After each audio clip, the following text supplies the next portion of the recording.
हम लोग श्रीमद् भगवत गीता से पढ़ेंगे 18वें अध्याय का 63वां श्लोक। सबको मिल गया? दिख रहा है? ओके, मेरे पीछे बोलिए।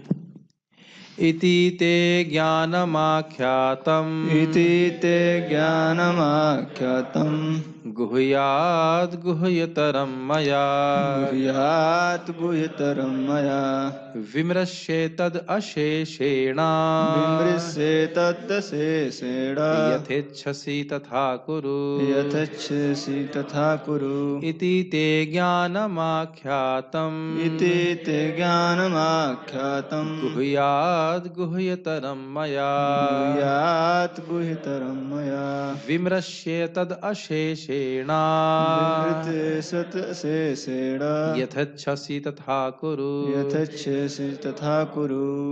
बोलिए।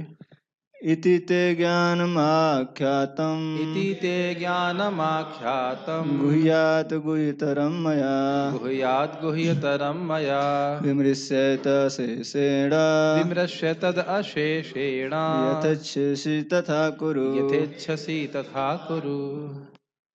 तो यहाँ सुप्रीम टीचर भगवान श्री कृष्ण शिक्षा दे रहे हैं अर्जुन को, और वो क्या कह रहे हैं? बाहर कोई व्यक्ति बातें कर रहे हैं, उनको बोल सकते हैं जाने के लिए? आप बोल दो प्रश्न। इति ते ज्ञानम आख्यातम। इति ते का मतलब आपको यानी तुमको, इति यानी इस प्रकार मैंने ज्ञानम आख्यातम ज्ञान सिखाया, ज्ञान बताया। ख्याति मतलब बोला, व्याख्या किया है। कौन सा ज्ञान? तो कह रहे हैं गुह्याद गुह्यतरम मया। गुह्य ज्ञान था ब्रह्मनिष्ठ होने का ज्ञान। ब्रह्मभूत प्रसन्नात्मा न शुचति न कांक्षति समः सर्वेषु भूतेषु मद्भक्तिम लभते पराम। तो इस स्थिति को कैसे प्राप्त हुआ जाए, इस संबंध में जो भगवान ने ज्ञान दिया उसे कहेंगे गुह्य ज्ञान। और उसके बाद गुह्यतर ज्ञान हो गया जो भगवान ने परमात्मा के बारे में बताया। ईश्वरः सर्वभूतानां हृदय से अर्जुन तिष्ठति। और उसके बाद तमेव शरणं गच्छ सर्वभावेन भारत तत्प्रसादात् पराम शांतिम शाश्वतम पदम अव्ययम। दो श्लोकों को बताया। इस प्रकार से भगवान ने बताया ब्रह्म के बारे में, जीव ब्रह्म की स्थिति को कैसे प्राप्त करेगा, और परमात्मा के बारे में। ठीक है, अब उस पर कह रहे हैं विमृश्य तद विमृश्य एतद अशेषेणा। विमृश्य मतलब विमर्शन करो, विचार करो इसके ऊपर। एतद मतलब इस गुह्य ज्ञान के ऊपर, और गुह्यतर ज्ञान के ऊपर जो तुमको मेरे द्वारा दिया गया है। अशेषेणा मतलब जितना चाहो उतना विचार करो, ये कोई लिमिट नहीं कब तक विचार करना चाहते, खूब अच्छे से विचार कर लो। अशेषेणा का अर्थ समझते हैं? शेष का मतलब होता है बच जाना, अशेष का मतलब ना बचना। तुम ऐसा कुछ नहीं है कि विमर्शन में कुछ रह गया हो। मेरी बातें समझ में आ रही हैं? सोच समझ के करो, ये बोलते हैं ना। सोच समझ के करने का अर्थ क्या है? निर्णय से लेने से पहले सोच लीजिए अच्छे से। बाद में ये ना कहें कि अरे ठीक से सोचा नहीं था। जैसे कुछ लोग दीक्षा लेने के बाद सोचते हैं अरे ये सब नियम पालन करने पड़ेंगे, मुझे पता नहीं था इतना इतना सब नियम पालन करने पड़ते हैं दीक्षा लेने के बाद। वाकई ऐसा कुछ लोग कह सकते हैं। या कभी कभी लोग कहते हैं नहीं, इन महाराज जी से मुझे दीक्षा नहीं लेनी चाहिए थी। ये सब मैं बोल नहीं रहा हूं, वाकई हमने अनुभव किया इस प्रकार से। तो क्या दिक्कत आई? विमर्शन पहले नहीं किया। अरे भाई पहले चेक कर लो। प्रभुपाद इस बात को बोलेंगे, तात्पर्य में इसलिए बोल रहा हूं मैं। पहले विमर्शन कर लो, देखो भाई हाँ ये वैष्णव है कि इसी बन की बात हमको शिक्षा प्राप्त हो रही कि नहीं। ये बहुत इंपॉर्टेंट बात है। मेरे गुरु महाराज को भी दीक्षा लेने के लिए श्रील प्रभुपाद जी से आप पढ़े होंगे, वो जर्नी क्या है वो, जर्नी होम, कई बार बोला गया, लेकिन महाराज जी तुरंत नहीं लिए थे। मैं समझता हूँ 2 साल के बाद लिए थे शायद, 2 साल सेवा किए, श्रवण किए, इस प्रकार से। हाँ, बहुत सारे लोगों ने बोला था कि हमसे दीक्षा ले लो ऐसे करके, लेकिन महाराज जी थोड़ा विमर्शन समझते हैं आप? विमर्शन मतलब है विचार करना, विमर्श समझते होंगे। विचार विमर्श वही वाला विमर्श है। विचार विमर्श करके मेरी शिक्षाओं पे विचार करो। फिर क्या कह रहे हैं? यथा इच्छासी तथा करो। जो सर्वशक्तिमान है, जो सबसे बुद्धिमान है, जिनकी शिक्षाओं में कोई दोष नहीं है, जिनके आचरण में कोई दोष नहीं है, वह भी भगवान कितने नम्र है। वो क्या कह रहे हैं? यथे इच्छासी तथा करो। जैसी तुम्हारी इच्छा हो वैसा करो। एक भक्त बोल रहे थे कि प्रभु जी यानी मैं अब उनके पीछे नहीं लगता, पहले मैं पीछे लगता था। तो मैंने कहा भाई जब भगवान पीछे नहीं लग रहे तो मेरे को क्या दिखा रहे पीछे लगने का, बताइए। शिक्षा दी जा रही है, विचार किया जाए कि हाँ ये जो शिक्षा दी है, मान लो जप के बारे में बोल रहे हैं, गीता के बारे में बोल रहे हैं, सिंसियरिटी ऑफ पर्पस के बारे में बोल रहे हैं, सीरियसनेस ऑफ एफर्ट्स के बारे में, बहुत सारी शिक्षा हम क्लास में सुनते हैं। अब व्यक्ति का कर्तव्य है कि स्वयं विमर्शन करे, विमर्शन समझ रहे ना, विचार करे कि मुझे ये करना चाहिए कि नहीं करना चाहिए, और फिर विचार करके आगे बढ़े भक्ति में। ठीक है ना, ये फोर्स की बात नहीं होती है। वस्तुतः भक्ति में तो बिल्कुल फोर्स नहीं कर सकते हैं वास्तुतः। क्यों? क्योंकि आपको प्रेम करना सिखाया जा रहा है, आपको प्रेम करना सिखाया जा रहा है भगवान से। तो जो व्यक्ति सीखना चाहता है उसके लिए कोई दिक्कत नहीं है, और जो नहीं सीखना चाहता है उसके लिए भी कोई दिक्कत नहीं है। जैसे जैसे चाहो वैसे करो, कोई दिक्कत नहीं। लेकिन जो भगवान की शिक्षा को पालन करेगा, भगवान ने स्पष्ट बोला था क्या, मेरी कृपा से तुम सारी कठिनाइयों को पार कर जाओगे, और नहीं सुनोगे तो विनाश हो जाएगा। तो लेकिन फिर भी इच्छा तुम्हारी है। Make sense? ठीक है, ये श्लोक बहुत अच्छा है। इस प्रकार मैंने तुम्हें गुह्यतर ज्ञान बतला दिया। गुह्यतर ज्ञान समझ में आ रहा है ना, परमात्मा का ज्ञान। इस पर पूरी तरह से मनन करो, और तब जो चाहे सो करो। अर्जुन ने क्या कहा? हाँ आपने कहा था जो इच्छा हो वो करो, इसलिए भगवान अब मैं जो इच्छा होंगी वो करूंगा, यही बोला क्या? नहीं, क्या बोलेंगे? करिष्ये वचनम तवा, मैं आपके वचन के अनुसार कार्य करूंगा। गीता भूषण टीका देखिए, इस पे थोड़ा सा रिफ्लेक्ट कीजिए। रिफ्लेक्शन बहुत सुंदर चीज है। देखिए, हरे कृष्ण मंत्र के द्वारा और शास्त्र सुनने के द्वारा अब हम जब करेंगे ना अच्छे से, तो हमारे चित्त में रिफ्लेक्टिव कॉन्शियसनेस हो जाती है। रिफ्लेक्टिव मतलब कुछ बोला गया है, इस पे व्यक्ति विचार करता है। तो इस पर अगर आप विचार करें तो हम लोगों ने यथा इच्छासी तथा कुरु, इसको पूरे अनादिकाल से करते आए कि नहीं? जैसी इच्छा है वैसा कर रहे हैं, अनादिकाल से जब से जगत में है कर रहे हैं कि नहीं कर रहे?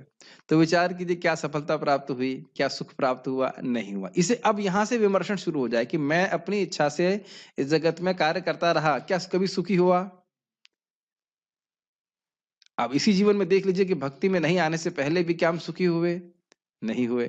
तो अब इसी विमर्शन को लिया जाए कि हाँ, इस जीवन में भी मैंने देखा कि भक्ति में आने से पहले मैं भगवान की बात नहीं मान रहा था, वैष्णव के अनुसार नहीं चल रहा था, तो मैं दुखी था, और पूर्व जन्म से मैं दुखी था ही, उसमें तो कोई आप संशय ही नहीं है। तो विमर्शन करके, विमर्शन समझ रहे, अब विमर्शन समझ में आ रहा है कि नहीं आ रहा है? रिफ्लेक्ट करना, विचार करके कि भाई मैं इस जीवन में थोड़ा थोड़ा भक्तों के अनुसार चला हूं तो सुखी हुआ हूं, है कि नहीं? भले शुरुआत में मुझे वो कष्टकारक लगा, लेकिन वो अब मुझे अच्छा लग रहा है, इससे जीवन अच्छा हो रहा है, तो मुझे आगे भी इसी प्रकार का जीवन बिताना है, और सतर्क रहना है कि मेरी गाड़ी का एक्सीडेंट नहीं हो। समझ में आया इसका मतलब? समझते मैं क्या कह रहा हूँ? कि मैं भक्ति मेरी न छूटे, मुझसे कोई अपराध न बने, और मेरा भक्ति करने का उत्साह मेरा बना रहे। ये ध्यान दीजिएगा कि अगर अपराध नहीं बनता है तो हमारा भक्ति करने का उत्साह बढ़ता चला जाता है। अगर भक्ति करने का उत्साह डाउन हो रहा है तो मतलब कहीं ना कहीं कुछ अपराध बन रहा है, उसको डिटेक्ट करना चाहिए, कहाँ गलती हो रही है। भक्ति अपने आप में अधिक से अधिक प्रेरणा हमको देती जाती है। अगर ठीक से कर रहा है, अपराध से बच रहा है, तो उसका उत्साह बढ़ता चला जाएगा भक्ति करने का। गीता भूषण टीका। भगवान अब शास्त्र का उपसंहार कर रहे हैं। उपसंहार का मतलब होता है कंक्लूड कर रहे हैं। इस प्रकार इति, मैंने तुम्हें इस गीता शास्त्र का ज्ञान दिया, ज्ञानम, जिसके द्वारा कर्म, भक्ति और ज्ञान को समझा जा सकता है। ज्ञान का अर्थ है जिससे किसी वस्तु को जाना जाए। ये पहले समझा चुका हूं कि नहीं? क्या तीन चीजें हैं ज्ञान में? ज्ञाता, ज्ञान और ज्ञेय, ये तीन चीज होती हैं। तो यानी ज्ञान से ज्ञाता ज्ञेय वस्तु को जानता है। और ज्ञान शक्ति क्या है कर्णामृत प्रभु, याद है? हाँ, ज्ञान शक्ति क्या होती है?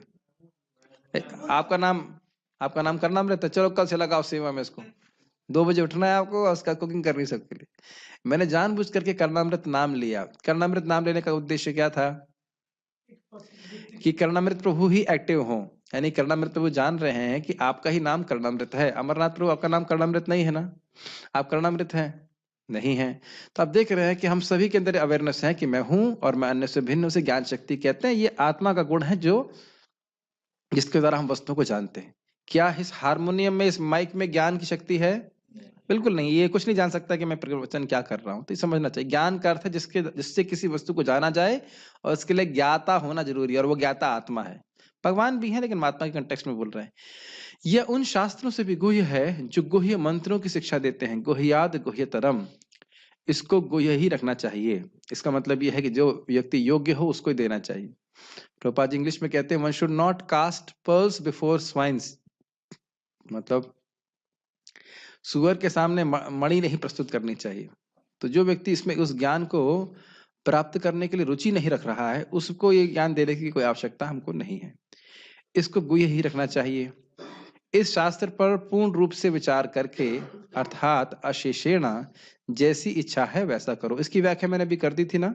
अच्छे से विचार कर लीजिए कि भाई कृष्ण भगवान है कि नहीं, मुझे कृष्ण की शरण में जाना है कि नहीं, क्या मुझे इससे फायदा होगा कि नहीं। ये सारी विचार करके व्यक्ति को भगवान की शरण में जाना चाहिए। तो कहने का अर्थ है कि इस शास्त्र पर बहुत अच्छे से विचार करके तुम्हारा अज्ञान नष्ट हो जाएगा और तुम मेरे शब्दों के ऊपर दृढ़ श्रद्धा रख पाओगे। एक बहुत सुंदर बात है, ये बहुत सुंदर बात है। ये लाइन आप अगर इसको देखें, विचार करें तो बहुत सुंदर है। जब हम शास्त्र सुनते हैं, शास्त्र मैं जब बात करूंगा भगवत गीता, श्रीमद् भागवतम, और थोड़ा थोड़ा उन श्लोकों को समझ करके उन पे विचार करते हैं, तो वह श्लोक हमको इस जगत में दिखते हुए एक्टिव रूप में दिखाई पड़ते हैं कि जो श्लोक बोल रहा है उस दृष्टि से आपको जगत दिखने लगता है। जैसे एक सिंपल सा श्लोक है, नायम देहो देह भाजाम निर्लोके कष्टान कामान अर्हते विड भुजाम ये तपो दिव्यम पुत्रकायेन सत्वम शुद्धि तस्मात् ब्रह्म सौख्यम तुनंतम। कि हे पुत्रों, हे पुत्र का मतलब हे बेटों, हे प्यारे बच्चों, मेरे मतलब बच्चों वैसे बोल रहे हैं भगवान कि ये जगत जो है, जो शरीर मिला है, देह भाजाम, सभी को देह प्राप्त है, उसमें निर्लोके, उसमें जो इंसानों को शरीर प्राप्त है वह उन भोगों को प्राप्त करने के निमित्त नहीं है जो कष्ट के कारण है। कष्टान कामान अर्हते ना। क्यों ऐसा कह रहे हो? क्योंकि वह तो विडबुज, मल खाने वाले सुअर को भी प्राप्त है। अब जरा विचार कीजिए, है कि नहीं? कितनी बार हमने बोला क्या है कि भाई आपने आज तक बहुत सारे पशु पतले देखे होंगे, कभी पतला सुअर देखा है? राजकुमार देखा कभी आपने? किसी ये सुअर तो बहुत देखे आपने, शास्त्र की दृष्टि से सुअर देखा कभी आप? शास्त्र की दृष्टि से सुअर देखिए, देखेंगे एक भी सुअर आपको पतला नहीं दिखेगा, पूरा और कोई सूखा हुआ मरता हुआ दिखेगा, लेकिन आपको सुअर कभी मोटा पतला दिखाई नहीं पड़ेगा। कभी ऐसा हुआ है क्या? देखे आज तक कोई? सुअर देखे होंगे लेकिन पतला सुअर नहीं देखे होंगे, यानी कि उसको भी इंद्रिय तृप्ति सुलभ है, तभी तो मोटा ताजा है। यानी आहार का सुख है ना, और सोने के लिए कोई दिक्कत है सुअर को?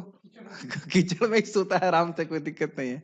और उसके बाद रक्षा करने के लिए, जितना उसको रक्षा करने की क्या जरूरत है, रक्षा तो करने की जरूरत ही नहीं, कुछ है ही नहीं इसके पास, और मैथुन की भी कोई दिक्कत नहीं है। तो आप ये देख सकते हैं कि शास्त्र दृष्टि से देखेंगे तो आप विचार करने लगे, अरे हाँ भाई, यह सुख तो आहार निद्रा भय मिथुन का सुअर को भी प्राप्त है।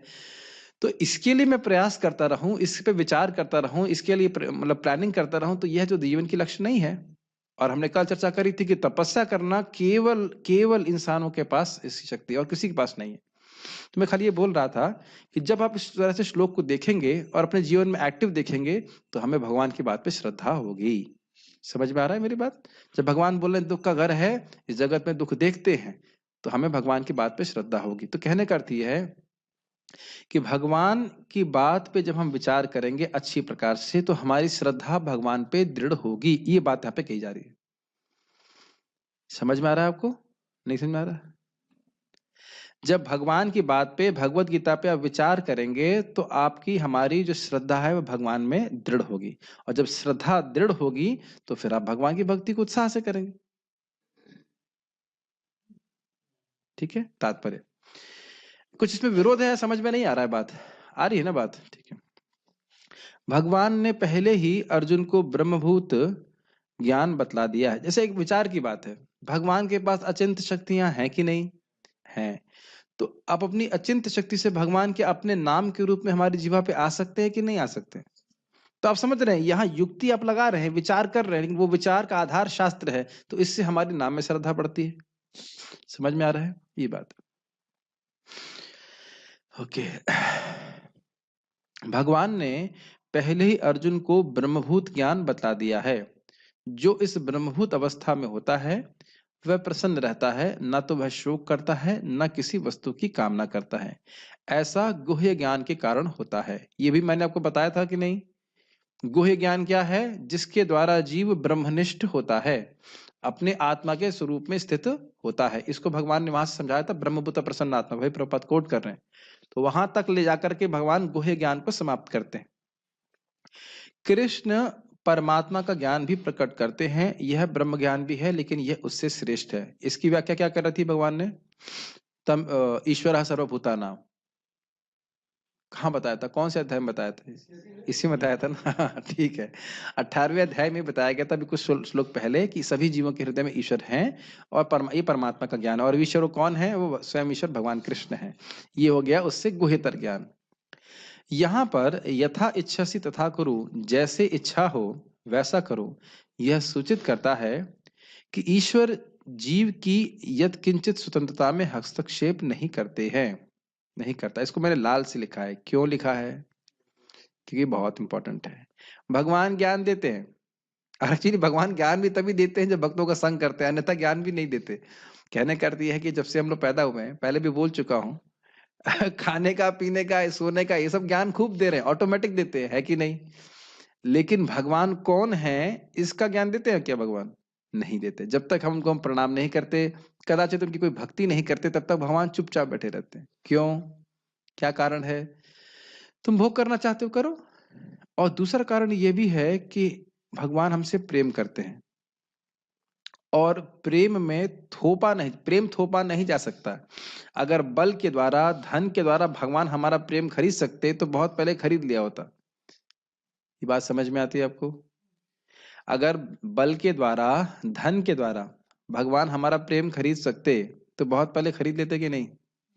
लेकिन क्या प्रेम को खरीदा जा सकता है? नहीं खरीदा जा सकता। तो इसलिए भगवत ज्ञान प्राप्त करना बहुत जरूरी है, ताकि प्रेम तो हमें करना आता है, लेकिन अब हम प्रेम करना कृष्ण से सीखें। ये बात है।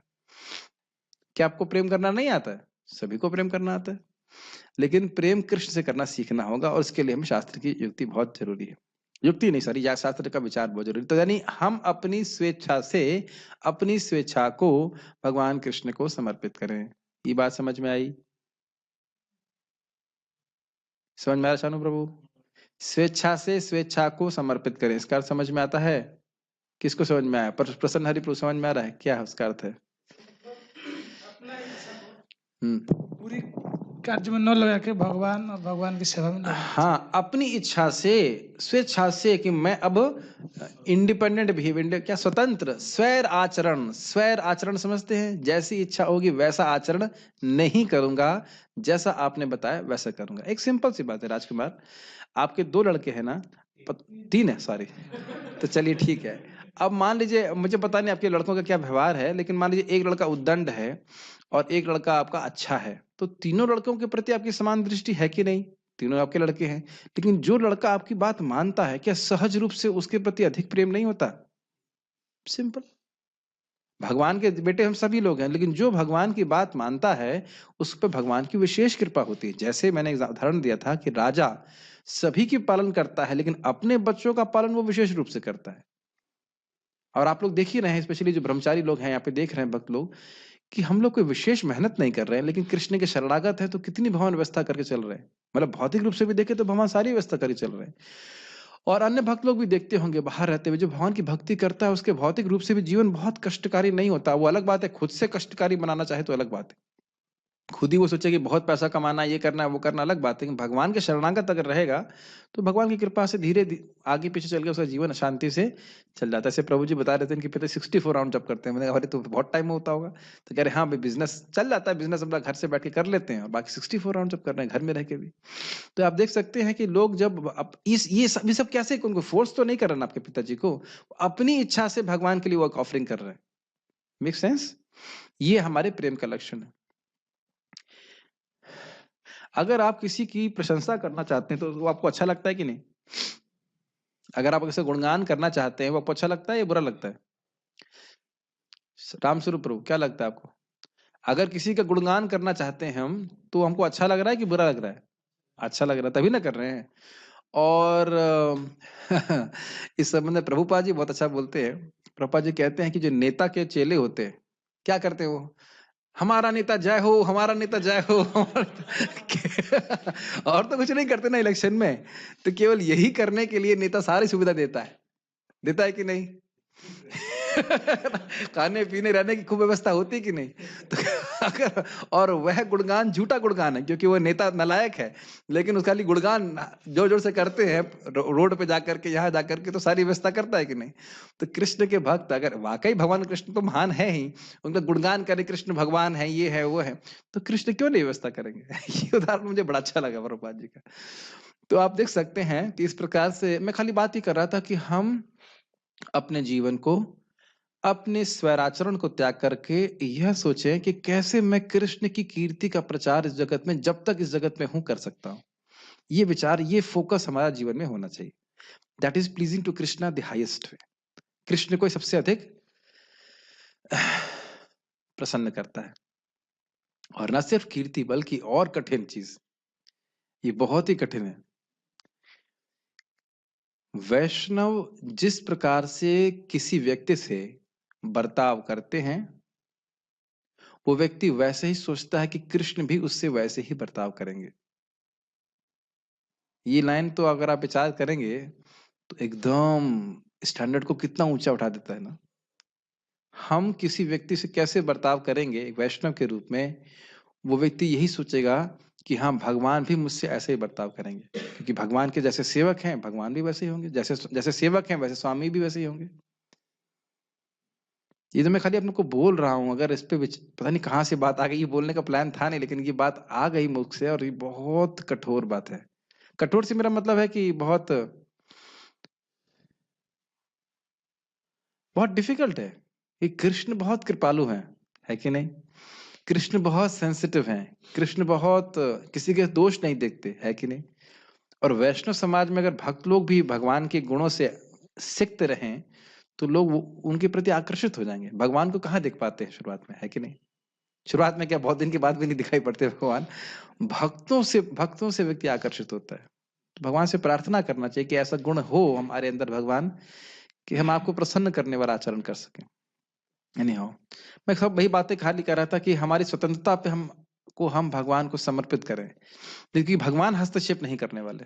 ठीक है, भगवत गीता में भगवान ने सभी प्रकार से यह बतलाया है कि कोई अपनी जीवन दशा को किस प्रकार अच्छी तरह बना सकता है। ये तो बड़ा स्पष्ट रूप से बताया, क्या खाना है, कैसे सोना है, सब व्याख्या भगवान ने करी है। ठीक है, अर्जुन को उनका सर्वश्रेष्ठ उपदेश यह है कि हृदय में आसीन परमात्मा की शरणागत हुआ जाए। सही विवेक से मनुष्य को परमात्मा के आदेशानुसार कर्म करने के लिए तैयार करना चाहिए। परमात्मा बोल रहा है कि मैं चाउमीन खाऊं, क्या इस प्रकार से आदेश पालन करना है? परमात्मा बोल रहा है कि आज मुझे सोयाबीन की सब्जी चाहिए। लोग बोलते भी है इस प्रकार से, परमात्मा ऐसा कर रहा, परमात्मा वैसा कर रहा, लेकिन परमात्मा का आदेश कैसे प्राप्त होते हैं हमको? भगवत गीता के द्वारा। ठीक है ना? माया मुग्ध जीव नहीं स्वतः कृष्ण ज्ञान, जीवा कृपा कैले कृष्ण वेद पुराण। माया से मुग्ध हम जीवों को भगवान के बारे में अपने आप ज्ञान नहीं होता है, तो भगवान कृपा करके वेद पुराण दिए, उसके द्वारा हमें समझ में आता है। इससे मनुष्य निरंतर कृष्ण भावनामृत में स्थित हो सकेगा, जो मानव जीवन की सर्वस्व सिद्धि। किसके द्वारा? भगवान की आज्ञा शास्त्र के अनुसार पालन करने के द्वारा। अर्जुन को भगवान प्रत्यक्षतः युद्ध करने का आदेश दे रहे हैं। शरणागत होने के पूर्व जहां तक बुद्धि काम करे, मनुष्य को इस विषय पर मनन करने की छूट मिली है, और भगवान के आदेश को स्वीकार करने की यही सर्वोत्तम विधि है। ऐसा आदेश कृष्ण के प्रामाणिक प्रतिनिधि स्वरूप गुरु के माध्यम से भी प्राप्त होता है। देखिए, जो मैं बात बोल रहा था वही बात आप यहाँ श्रील प्रभुपाद जी के तात्पर्य में आप देख रहे हैं कि भगवान की शरण लेने से पहले व्यक्ति शास्त्र, भगवत गीता, भागवतम को अच्छे से पढ़े और फिर उसके अनुसार भगवान की भक्ति करे। ये बात समझ में आ रही है? कृष्ण भगवान हैं, कृष्ण मेरे संरक्षक हैं, कृष्ण मेरे पालक हैं, मैं कृष्ण की शरण में जाऊंगा तो कृष्ण मुझे स्वीकार करेंगे। इस प्रकार के विचार हम शास्त्र से सुनते हैं तो हम कृष्ण की शरणागति को स्वीकार करने के लिए प्रेरित होंगे। ये सब बातें इसलिए बोल रहा हूं क्योंकि अब हम लोग उस श्लोक की तरफ जा रहे हैं जो कि बहुत प्रसिद्ध श्लोक है, सर्वधर्मान परित्यज्य। समझ रहे ना मेरी बात? नहीं तो लोगों को लगता है मैं कृष्ण की भी पूजा करता हूँ और किसी अन्य देवताओं की भी पूजा करता हूँ, तो फिर उसने विचार नहीं किया ठीक से, उसने भगवत गीता को ठीक से नहीं समझा है। समझ रहे हैं मेरी बात? एक भक्त बोले प्रभु जी भौतिक इच्छाओं के लिए देवताओं की पूजा करने की इच्छा हो रही है। तुमने मैंने कहा भाई भगवान का स्टोर खत्म हो गया है क्या?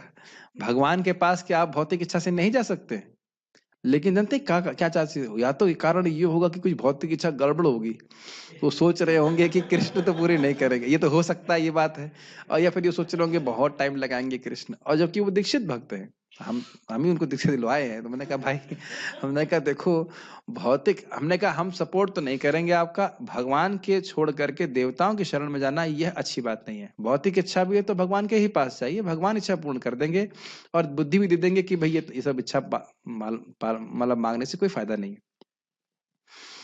तो इसीलिए सिद्धांत सीखना बहुत जरूरी है कि कृष्ण को हमें कैसे अप्रोच करना चाहिए। ठीक है, तो आपने यहाँ पे श्लोक में सीख रहे हैं कि भगवान हमारी स्वेच्छा में हस्तक्षेप नहीं करते। तो आप में से कुछ लोग कहेंगे तो प्रभु जी आप, मेरी स्वेच्छा ये है कि मैं मंगल आरती में सोऊं, आप क्यों हस्तक्षेप करते हो? आप क्या भगवान से बड़े हो? क्या आप भगवान से बड़े हैं कि आप हस्तक्षेप कर रहे हैं मेरी नींद में? क्यों पूछते हो कि 16 माला रिपोर्ट करना है आपको जबरदस्त में? कौन होते हैं आप हस्तक्षेप करने वाले? देखिए, ये उन्हीं को बोला जा रहा है जो आश्रम में हैं। आप जान रहे हैं कि मैं एक राइफल लेकर के पूरे वृंदावन में नहीं घूम रहा, सबको उठा रहा मंगल आरती के लिए, उठो उठो।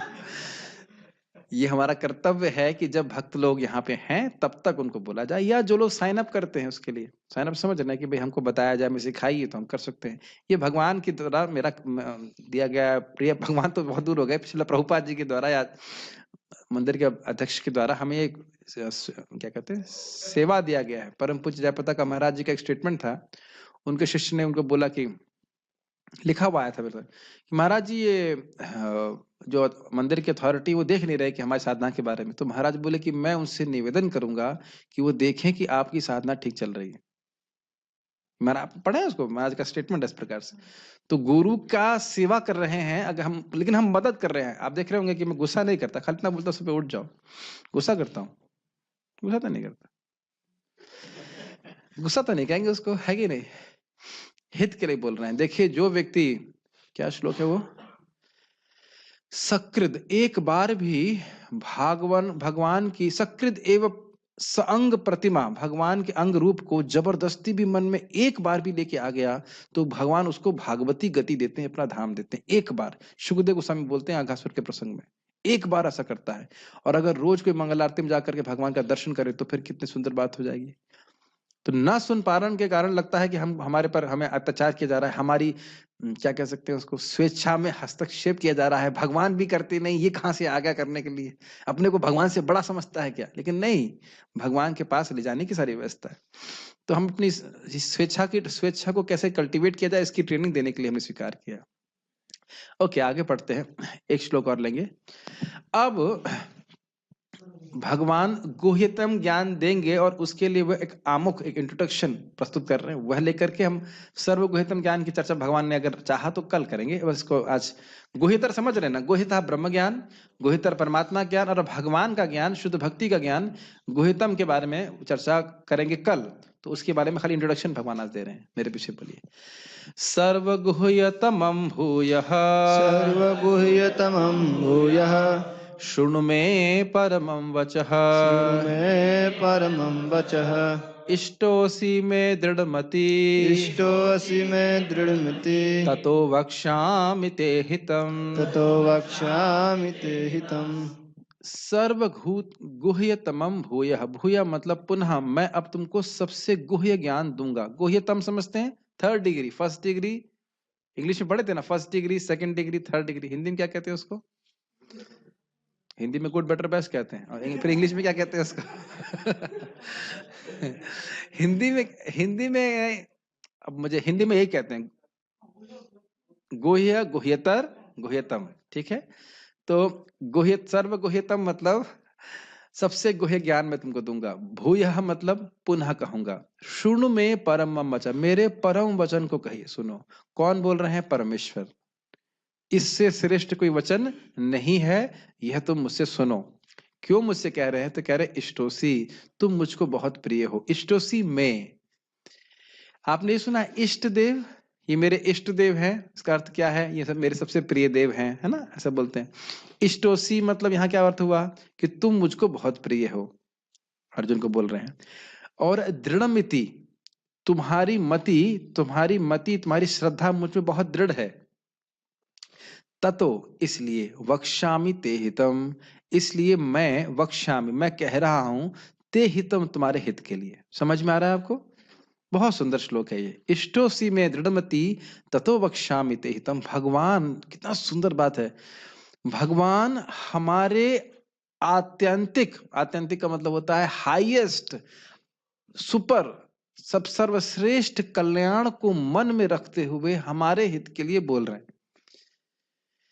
समझ में आ रहा है? सेकंड लाइन बहुत अच्छी लगती, इष्टोसी, तुम मुझे बहुत प्रिय हो, इसलिए, और तुम्हारी श्रद्धा मुझ में है, इसलिए मैं तुम्हारे जो परम हित है उसके लिए मैं कुछ बोल रहा हूं। श्लोक बहुत सुंदर है। चूंकि तुम मेरे अत्यंत प्रिय मित्र हो, अतएव मैं तुम्हें अपना परम आदेश, जो सर्वाधिक गुह्य ज्ञान है, बता रहा हूं, इसे अपने हित के लिए सुनो। गीता भूषण टीका। भगवान अब निरपेक्ष भक्तों के लिए साधना और साध्य का वर्णन कर रहे हैं। निरपेक्ष भक्त का अर्थ क्या होता है? निरपेक्ष भक्त वर्णाश्रम से कोई मतलब नहीं रखते, वह केवल भगवान की शुद्ध भक्ति में ही संलग्न रहते हैं। उन्हें वर्णाश्रम से कोई मतलब नहीं, वो समझ गए कि ना क्या है, ना हम वर्णी न च नरपति ना भी वैश्यो न शूद्रो। उनका आइडेंटिफिकेशन, उनकी पहचान है जगत की किसी वस्तु से नहीं है। वो कृष्ण के दास के रूप में अपनी पहचान करते हैं, कृष्ण की सेवा करते हैं, बस, और कुछ भी नहीं। तो उनके लिए साधना क्या है, क्या करना है उनको, और साध्य क्या है, जीवन का लक्ष्य क्या है, उसका वर्णन करेंगे। साधना बताएंगे अगले श्लोक में, फिर साध्य की वर्णन आगे होगा। पहले वह निरपेक्ष भक्तों के इस पथ का गुणगान कर रहे हैं। सभी रहस्य में यह सर्वश्रेष्ठ रहस्य है, अर्थात सर्वगुह्यतमम। तो स्पष्ट है, इसको फिर से सुनो, क्योंकि 9वें अध्याय में मैंने इसे पहले ही कह दिया है। यहाँ पे बात समझ आना चाहिए, ये भूया शब्द समझ रहे हैं आप? फिर से श्लोक को देखिए, इसमें क्या लिखा था, सर्वगुह्यतमम भूयः। भूया का अर्थ है फिर। तो फिर का मतलब क्या हुआ? दोबारा। और यानी कि 9वें अध्याय में जो मनमना भव मद भक्त बोला था, वो गुह्य ज्ञान था, हो सकता हो भूल गए हो, तो कह रहे फिर से मैं तुमको याद दिला रहा हूं। अगेन अगेन अगेन कौन बोला? अच्छा, हाँ, अगेन, फिर से। फिर का मतलब हो गया कि भूल, ये मत सोचना कि वो कोई इंपॉर्टेंट ज्ञान नहीं था। कभी कभी हम सोचने लगते हैं कि हमें कोई बहुत तपस्या करनी है, लेकिन भगवान के धाम जाने के लिए केवल मनमना भव मद भक्तो मदयाची माम नमस्कार, 5वां कार्य कुछ करना ही नहीं है। कोई बहुत बड़ी तपस्या नहीं करनी, जो भगवान की शरणागति स्वीकार करनी, इस तरीके से। Make sense? तो भूय शब्द पे बहुत अच्छी व्याख्या करने, अर्थात मनमना भव मद भक्त। ये शिक्षा पहले दी थी 9वें अध्याय में, अब फिर से देंगे। परंतु क्योंकि यह मुझे बहुत प्रिय है, इसलिए इसको फिर से सुनो, जैसा कि मैं अंत में कह रहा हूं। कितना सुंदर बात है, यह परम वाक्य है। ये बात समझ पा रहे हैं? ये शिक्षा इतनी सुंदर है कि भगवान को बोलने की इच्छा फिर से हो रही है। इस सिंपल से प्रोसेस के द्वारा, कृष्ण का स्मरण कीर्तन के द्वारा, श्रवण कीर्तन भक्ति के द्वारा, व्यक्ति आसानी से उनके पास आ जाएगा। भगवान यही तो चाहते हैं।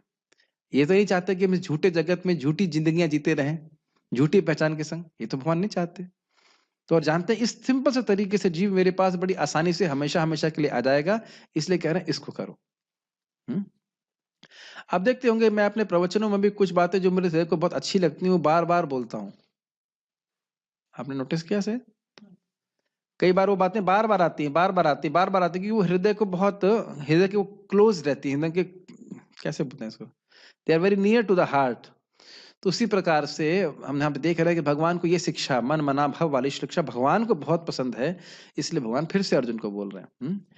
यह परम वाक्य है और गीता का सार है, और यह सभी शास्त्रों का भी सार है। इसीलिए मैं इसको रेड में लिखा हुआ है ना। सब मैं कल भी बता रहा था कि हम लोग ने इस्कॉन इसलिए नहीं ज्वाइन किया है कि हम कुछ हो जाएं, बस केवल इसीलिए ज्वाइन किया है ताकि कृष्ण के विचारों में हमारा चित्त एब्जॉर्ब रहे। ये बात बता रहे थे ना, ये शास्त्रों का सार है। इसे पुनः कहने का क्या कारण है? क्योंकि तुम मुझे बहुत प्रिय हो, अर्थात इष्टोसी। इसकी व्याख्या मैंने कर दी थी ना, इष्ट वाला। इष्ट मतलब somebody whom you love so much, उसको आप बहुत प्रेम करते हैं। यस। तुम्हें मेरे शब्द में श्रद्धा है कि मेरे शब्द प्रामाणिक हैं, अर्थात दृढ़म इति। ये बहुत सुंदर बात है। जब कोई जीव भगवान के वचन पे श्रद्धा करके उनके अनुसार कार्य करता है, तो भगवान का आशीर्वाद उस व्यक्ति पे होता है। जैसे यहाँ पे आप देख रहे हैं, जैसे आप सब लोग हरे कृष्ण मंत्र कर रहे हैं कि नहीं? तो हरे कृष्ण मंत्र किसने प्रकट किया है जगत में? महाप्रभु ने किया, भगवान कृष्ण स्वयं है। तो जब उनकी उनकी बात का आश्रय लेकर के कि हाँ ये चीज महाप्रभु बोले हैं, कृष्ण बोले हैं, मैं इसको करूंगा, ये बहुत बड़ी बात है। आपको बहुत आसान लग रहा होगा बात, लेकिन ये बहुत बड़ी बात है। कृष्ण की बात में विश्वास और उसके अनुसार अपना जीवन चला रहा है, तो कृष्ण की सारा आशीर्वाद उस भक्त पे होगा। जो भी उसके भक्त के जीवन में न्यूनता मतलब कमी दिख रही है, वो भगवत कृपा से पूर्ण होती चली जाएगी। जैसे समुद्र मंथन में देवता बार बार हार रहे थे, है ना? वो मंदराचल को उठाए, मंदराचल इतना भारी हुआ, उसी में सब पिस गए। भगवान ने उठाया। उसके बाद मंदराचल को समुद्र में लेके गए तो धंस गया, तो फिर नीचे भगवान ने सपोर्ट किया। फिर वो डिसबैलेंस हो रहा था, ऊपर भगवान बैठ गए। फिर वो चर्निंग ठीक से नहीं हो रही, तो भगवान ने चर्निंग चालू कर दी। लेकिन ये भगवान ने मदद क्यों करी? क्योंकि देवताओं ने भगवान की आज्ञा का पालन किया था। ये बात समझ रहे हैं? आज ही सुबह में जब करना शुरू ही किया, तब एक बहुत सुंदर रिफ्लेक्शन आ रहा था कि हम सोच रहे मेरा मन क्यों नहीं लग रहा, मन नहीं लग रहा, ये है वो है। लेकिन हरि शब्द अनेक अर्थ, दुई मुख्यतम, सर्व अमंगल हरे प्रेम दिया हरे मन। यही हरे कृष्ण हरे हरे हरे हरे हरे हरे हरे, ये हरि ही सारे अमंगल को हर लेंगे, जितने अनर्थ है उसको हर लेंगे। अपना प्रेम देख करके हमारे मन को भी हर लेंगे। ये वह करेंगे। हमारा अपना काम है कि हम अपनी जीभ से हरे कृष्णा कृष्णा कृष्णा हरे हरे हरे राम राम राम हरे हरे, वो करते जाए। हमारा कर्तव्य जो है हम करते रहे। भगवान अपना कर्तव्य करने में कभी नहीं चूकते हैं। मैं खाली बोल रहा हूं कि भगवान के शब्दों पर विश्वास होना चाहिए भक्तों को। इसलिए मैं तुम्हारे भले के लिए बोलूंगा। किस लिए? क्योंकि तुम मुझे बहुत प्रिय हो और क्योंकि तुम्हारा मेरे वचनों पे विश्वास है। जब वचनों पे विश्वास ही नहीं तो बोलेंगे क्यों? बहुत सुंदर। ऐसे ही श्रीला रघुनाथ दास गोस्वामी ने स्वरूप दामोदर के द्वारा महाप्रभु से पूछा कि मेरा कर्तव्य क्या है? तो फिर महाप्रभु बोले कि यदि तुमको मेरी बात पे विश्वास है, जैसे यहाँ भगवान कृष्ण बोल रहे हैं, तो वो एक ही बात बोले कि भालू ना खाई बे और भालू ना पड़ी बे, इत्यादि श्लोक बताए थे कि तुम बहुत अच्छा मत खाना और बहुत अच्छा मत पहनना, और हमेशा कृष्ण के और उसके बाद ग्राम्य वार्ता ना सुनी बे काने, ग्राम्य वार्ता ना कही बे। ग्राम्य वार्ता नहीं कहना और ना ग्राम्य वार्ता सुनना, और राधा कृष्ण की सेवा तुम मन में करना। तो इस प्रकार से रघुनाथ दास गोस्वामी को शिक्षा देने के पहले भी महाप्रभु ने यही कहा कि अगर तुमको मेरी बात पे विश्वास है तो मैं ये कह रहा हूं। तो आप समझ रहे हैं, जब अब शिक्षा तब दी जाती है जब देखा जाता है कि सामने वाले को हमारी बात पे विश्वास है। समझ रहे हैं ना मेरी बात? जब विश्वास ही नहीं तो उसको बोलने से क्या मतलब हुआ? ठीक है। कहाँ गए? इसलिए मैं तुम्हारे भले के लिए बोलूंगा, अर्थात वक्ष्यामि ते हितम, और तुम्हें इनको क्रियान्वित करना चाहिए। यही अर्थ समझना चाहिए। क्रियान्वित कर समझते हैं? क्रियान्वित मतलब अपने जीवन में पालन करना होगा, अभ्यास करना होगा। तात्पर्य, अर्जुन को गुह्य ज्ञान यानी ब्रह्म ज्ञान तथा गुह्यतर ज्ञान अर्थात परमात्मा ज्ञान प्रदान करने के बाद भगवान अब उसे गुह्यतम ज्ञान प्रदान करने जा रहे हैं। यह है भगवान के शरणागत होने का ज्ञान, यानी परमात्मा के साक्षात्कार से भी श्रेष्ठ है भगवत शरणागति। यस। 9वें अध्याय में उन्होंने कहा था, मन मना सदैव मेरा चिंतन करो। अब एक इस पे विचार कीजिए, चिंतन किस चीज का होता है? हाँ, स्वरूप का, जिसको देखा है, जो सुना है। तो अब अगर भगवान बोल रहे हैं कि चिंतन करो और महाप्रभु कह रहे हैं कीर्तन करो, तो दोनों बातों में अंतर है? एक ही बात है। अगर आप भगवान के बारे में बोलते रहेंगे, श्रवण करते रहेंगे, तो भगवान के बारे में विचार आएगा। इस क्लास में मान लो कुछ भी याद नहीं रहा, ये तो याद रहा कि हम 18वें अध्याय की चर्चा कर रहे थे। या कुछ गीता क्लास हुई, हिंदी में कुछ बोल रहे थे, क्या ये कुछ भी याद नहीं रहेगा? ये तो आप ये नहीं कह सकते कुछ भी याद नहीं रहेगा। और सुनते सुनते सुनते सुनते फिर धीरे धीरे वो बातें याद आने लगती हैं। ये अपने जीवन में आप देखेंगे, अगर श्रवण कीर्तन करेंगे ना, चाहे वो टॉयलेट में भी बैठे हों, लेकिन मन में कुछ ना कुछ आपके विचार चलता रहेगा, कुछ ना कुछ मतलब कृष्ण संबंधी, क्योंकि इतना भर रहे हैं, लगातार कान से भरते रहेंगे तो मन में भी वो चलता रहेगा। और इसीलिए बहुत बड़ा कर्तव्य है हमारी वाणी का कि हम वाणी से किसी को कृष्ण की विस्मृति का कारण ना बने। कितनी गंभीर शिक्षा है ये। मैं अपनी वाणी से यह कारण ना बनूं को किसी को कृष्ण की विस्मृति हो, क्योंकि ये कृष्ण की आज्ञा के विरुद्ध है। एक एक बातें, ये सब बातें बोलने का प्लानिंग नहीं था, लेकिन भगवान की कृपा से मुंह से आ रहा है बात, लेकिन ये बहुत गंभीर है। हमेशा हमारा प्रयास ये हो कि हमारे द्वारा किसी भी व्यक्ति को कृष्ण की स्मृति ही हो, चाहे हमारी वेशभूषा से, चाहे हमारी वाणी से, किसी भी तरह से। पहले सचेत तो हूं कि मेरी वाणी से निकल क्या रहा है कि नहीं। उसी आदेश को यहाँ पर भगवत गीता के सार के रूप में जोर देने के लिए दोहराया जा रहा है। ऐसे आप लोग मेरी बात समझ नहीं पाए। मान लीजिए फॉर एग्जाम्पल, कर्णामृत प्रभु आशुतोष के बारे में आप कुछ जानते हैं? कुछ भी नहीं जानते। फॉर एग्जाम्पल, अब मैं कहूँ आशुतोष ऐसा है, वैसा है, ऐसा है, वैसा है। कभी कभी लोग ऐसे व्यक्ति की निंदा करते हैं हमसे जिसके बारे में हम कुछ भी नहीं जानते, है कि नहीं? आपका उससे कोई मतलब है? मतलब प्रैक्टिकल डीलिंग्स में कोई मतलब नहीं। डिवोटी हैं, अभी डिवोटी, लेकिन ऐसे कोई मतलब नहीं। अगर मैं चालू हो जाऊं, मरीज से झगड़ा हुआ है और मैं इसकी निंदा आपके संग चालू कर दूं, ऐसा होता है कि नहीं? तो कृष्ण की विस्मृति हुई, वैष्णव निंदा हुई और दोनों की दुर्गति हुई, है कि नहीं? तो सचेत होना पड़ेगा हमें कि भाई आपका इनसे कोई मतलब ही नहीं है, आप इनके टीचर भी नहीं है ना, है कि नहीं? करते कि नहीं? और हम लगे पड़े हैं दूसरे उसके बारे में निंदा करने में। आप कुछ कर भी नहीं सकते। ये प्रैक्टिकल आप देखते हो कि नहीं देखते हो? भाई आपने सुना है क्या हुआ? उस व्यक्ति के बारे में शायद उसको कुछ भी जानते नहीं होंगे, उसके बाद पूरा उसकी क्या कहते हैं जन्म पत्री व्यक्ति खोल देता है, उसने ऐसा किया, पूरी चार्जशीट लगा देता है। इस प्रकार से सचेत नहीं होते हैं। स्पेशली तब पकड़ते हैं लोग जब हम प्रसाद पा रहे होते हैं तो उठ के कहीं जा नहीं सकते। कृष्ण का स्मरण कराना चाहिए, ठीक है? है कि नहीं? आपने देखा है?